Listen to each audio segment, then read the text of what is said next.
Depois que ele morreu, as primeiras histórias de Ipanema se dissiparam. Ninguém se lembrava, tinha certeza ou se importava. Foi em meados da década de 1980, quando até mesmo os mais sensíveis moradores do bairro achavam que o ar pesado de Ipanema não teria como causa a melancolia, era mesmo excesso de umidade. Eu li Nunca Houve um Castelo.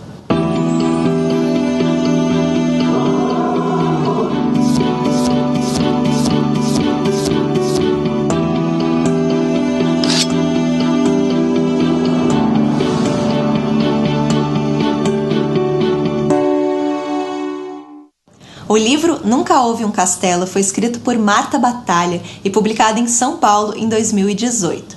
A história inicia no comecinho do século XX, quando os Jansons, um casal de suecos, vem morar no Rio de Janeiro e decidem construir um castelo. Sim, um castelo de piso de mármore, torre com detalhes barrocos, medievais, uma construção espetacular. Esse castelo existiu de fato, foi demolido na década de 60 e a sua construção é um dos marcos do início do bairro de Ipanema. Sim, o famoso bairro de Ipanema. O bairro já existia antes do castelo, mas ainda era uma região um tanto desabitada, isolada do restante da cidade. O castelo dos Jansons, mais especificamente as festas no castelo dos Jansons, vão dar uma movimentada no lugar. A partir daí, a autora vai descrever 3 gerações dos Jansons, o patriarca que vem para o Brasil, o seu filho Nils e o neto Otávio. O último capítulo dessa história se passa em 2008, então nós temos aqui praticamente um século de história dos Jansons. Bom, esse é mais um dos livros que partiu o meu coração. Eu tenho tido muita dificuldade ultimamente em gostar dos livros, o que significa, obviamente, que eu estou morrendo por dentro, não tem outra explicação. Como eu costumo fazer nesses casos, eu vou começar a resenha falando sobre o que eu gostei na obra da Marta Batalha, nessa autora com o melhor sobrenome da vida, e o que eu não gostei tanto assim. O que eu gostei, eu acho a ideia sensacional. Eu curto muito essas histórias que têm como protagonista um lugar, uma construção, um objeto. O meu autor favorito faz muito isso, o Ismael Kadare. E aqui o personagem principal é realmente o bairro de Ipanema, como ele vai mudando, se transformando ao longo do tempo. Eu também gosto da escrita da Marta Batalha. Tem um humor, são situações meio absurdas, mas um tanto familiares. Por exemplo, tem uma personagem aqui que em um dado momento começa a pensar em se divorciar. Só que ela é muito cristã, muito católica, a religião não permite, e para tentar salvar o seu casamento, ela vai pedir ajuda em um terreiro de Umbanda. Essa contradição de uma personagem católica que quer continuar a ser católica e para continuar a ser católica recorre a um terreiro de Umbanda é muito divertida. E tem outros momentos aqui assim, em que a autora acerta a mão.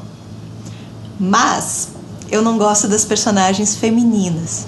As mulheres aqui são fúteis, materialistas, submissas, todas elas.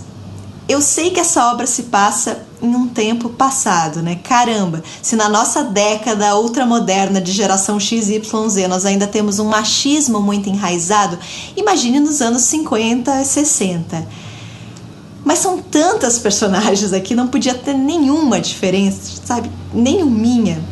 E não são só as personagens que me incomodam, o narrador também me incomoda profundamente. Quando ele inicia um capítulo descrevendo a bunda de uma mulher, quando ele diz que um homem que tem o costume de beliscar peitos e traseiros de mulheres na rua torna o bairro mais leve, quando ele apresenta todas as personagens femininas como rivais, as mulheres aqui não se dão bem, elas estão sempre competindo uma com as outras.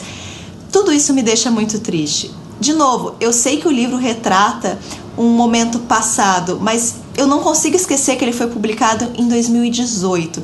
Sinceramente, esse tipo de personagem não me interessa mais, não são personagens que eu quero encontrar nos livros.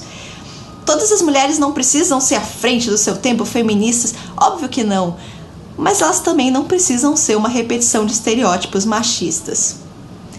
Talvez eu esteja problematizando demais? Talvez, mas essa foi a minha experiência de leitura, o meu incômodo.